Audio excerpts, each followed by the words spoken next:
একটু কষ্ট করে আগামী দিনের রোজা আশুরার রোজা রাখি, আল্লাহ তাআলা খুশি হবেন। যেহেতু রাসূলুল্লাহ সাল্লাল্লাহু আলাইহি ওয়াসাল্লাম রেখেছেন, বলেছেন রাখতে, আমরাও রাখি। তবে এই রোজা দুইটা। কয়টা ভাই? দুটা রোজা।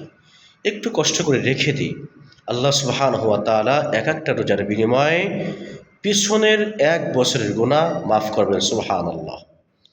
এক এক রোজার বিনিময়ে পেছনের ১ বছরের গুনাহ মাফ করবেন।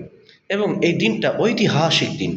কেননা এই মুহররমের ১০ তারিখে আশুরার দিনে আল্লাহ সুবহানাহু ওয়া তাআলা আদম আলাইহিস সালাতু ওয়াস সালামের তওবা কবুল করেছিলেন।